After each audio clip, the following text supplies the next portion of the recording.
उस्मान अली हैदराबाद रियासत के अंतिम निजाम थे। वो विश्व के सबसे धनी व्यक्तियों में शामिल थे।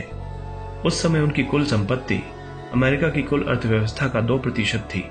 इसी के चलते टाइम मैगजीन ने 1937 में उनकी फोटो अपनी मैगजीन की कवर पेज पर लगाई। हैदराबाद के निजाम की संपत्ति का इसी बात से आकलन लगाया जा सकता है कि वो 5 करोड़ पाउंड की कीमत वाले शुतुरमुर्ग के अंडे के आकार जितने बड़े एक हीरे को पेपर वेट के तौर पर इस्तेमाल किया करते थे। वहीं इस पैलेस में करीब 6000 लोग काम किया करते थे, जिनमें से 38 लोग तो केवल मोमबत्ती स्टैंड की धूल ही साफ किया करते थे। इतना सब होने के बाद भी उस्मान अली बेहद साधारण किस्म का जीवन यापन करते थे। कहा तो यहां तक जाता है कि उन्होंने अपनी पूरी जिंदगी केवल एक ही टोपी पहनकर और एक ही पुराना कंबल ओढ़कर गुजार दी। वहीं इनकी दरियादिली भी इस साधारण जीवन से ऊपर थी। उन्होंने बनारस हिंदू विश्वविद्यालय के लिए आर्थिक मदद मांगने के तुरंत बाद बिना किसी देरी किए 1 लाख रुपए का दान दिया। 1965 में भारत पाकिस्तान से युद्ध जीत चुका था और पूरे देश में जश्न का माहौल था। भारतीय इस जीत का जश्न अभी ठीक से मना भी नहीं पाए थे कि उनके सामने दूसरा खतरा चीन के रूप में खड़ा हो गया। तिब्बत को आजाद कराने के लिए चीन ने भारत को दादागिरी दिखानी शुरू कर दी और युद्ध तक की धमकी दे डाली। ऐसे में भारत इस बात से चिंतित हो उठा। भारत कुछ दिन पहले ही एक भयावह युद्ध से गुजरा था। हालांकि युद्ध में हमारी जीत हुई थी, लेकिन पुनः एक और युद्ध उस पर थोपा जाना कहीं से भी उचित नहीं था। उधर चीन की सेना पूरी तरह से युद्ध के लिए तैयार थी और यहाँ सैनिकों के हाथ खाली थे।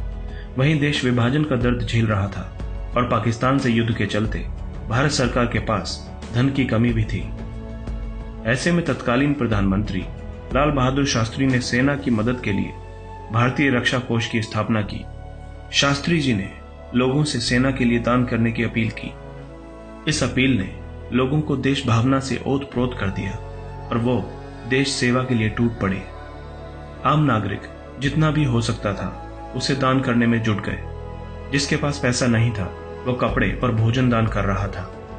यहां तक कि लोग रक्तदान करने तक के लिए उमड़ पड़े ताकि सैनिकों के इलाज में मदद मिल सके। लेकिन उस समय ये सब युद्ध के लिए काफी नहीं था। प्रधानमंत्री लाल बहादुर शास्त्री ने रेडियो द्वारा लोगों और राज्य रजवाड़ों से देश के लिए मदद मांगी। शास्त्री जी के इस आह्वान को हैदराबाद में बैठे निजाम भी सुन रहे थे। लिहाजा उन्होंने इस मामले में मदद का मन बनाया और शास्त्री जी को दिल्ली से हैदराबाद आने का निमंत्रण भेज दिया। चूंकि सेना को तत्काल सहायता की जरूरत थी, इसलिए निमंत्रण मिलते ही बिना किसी देरी के लाल बहादुर शास्त्री हैदराबाद पहुंच गए। निजाम उस्मान अली ने उनका बेगमपेट एयरपोर्ट पर स्वागत किया। शास्त्री जी जानते थे कि हैदराबाद में उन्हें निराशा नहीं मिलेगी, इसलिए पीएम ने जल्द ही निजाम से बात की और उन्हें स्थिति के बारे में अवगत कराया। लेकिन उस्मान अली इसके लिए पहले ही तैयार थे। बिना एक सेकंड के सोचे निजाम मीर उस्मान अली ने अपना खजाना भारत की रक्षा के लिए खोल दिया और राष्ट्रीय रक्षा कोष के लिए 5 टन सोना देने का ऐलान कर दिया। उस्मान अली ने लोहे के बक्से एयरपोर्ट पर मंगवाए। पहले 1, फिर 2 और देखते ही देखते कई बक्से पीएम के सामने रख दिए गए। उस्मान अली मुस्कुराए और बोले कि मैं ये 5 टन सोना भारत की रक्षा के लिए दान कर रहा हूं। इसे स्वीकार करें और निडर होकर जंग लड़ें। हम जरूर जीतेंगे। इस तरह से शास्त्री जी 5 टन सोने से भरे बक्सों को अपने साथ लेकर दिल्ली रवाना हो गए। इस घटना की जानकारी मीडिया तक पहुंची और धीरे धीरे ये खबर पूरे देश में अखबार और रेडियो के माध्यम से फैल गई।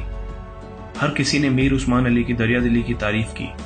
यहां तक कि विदेशी मीडिया ने भी इस घटना को कवर किया। 1 साल गुजर गया और देश में हालात अब पहले से बेहतर थे। हालांकि निजाम के लिए यह कोई बड़ी बात नहीं थी। वो वापस अपने पैलेस में वही साधारण जीवन जीने लगे। लेकिन निजाम तो अपने लोहे के उन बक्सों को लेकर चिंतित थे जिनमें भरकर उन्होंने भारत सरकार को सोना दिया था। लाल बहादुर शास्त्री के बेटे अनिल शास्त्री ने अपनी किताब Lal Bahadur Shastri lessons in leadership में जिक्र किया है कि उस्मान अली की तबीयत खराब होने लगी तो लाल बहादुर शास्त्री ने उन्हें फोन करके हालचाल पूछा।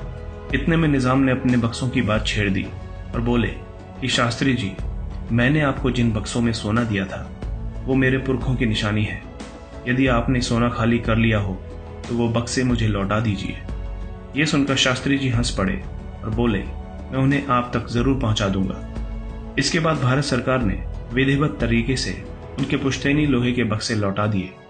ये ऐतिहासिक दान देने के कुछ साल बाद 24 फरवरी 1967 को मीर उस्मान अली का देहांत हो गया और वो सदा के लिए इस धरती से विदा हो गए। हैदराबाद के निजाम द्वारा किया गया यह ऐतिहासिक सहयोग भारत के इतिहास में खास है। इस सोने की वर्तमान कीमत लगभग 1500 करोड़ रुपए बैठती है। ऐसा माना जाता है कि इतनी बड़ी सहायता आज तक इतिहास में किसी भी संगठन या व्यक्ति द्वारा एक मुश्त नहीं की गई। आप इस दिलचस्प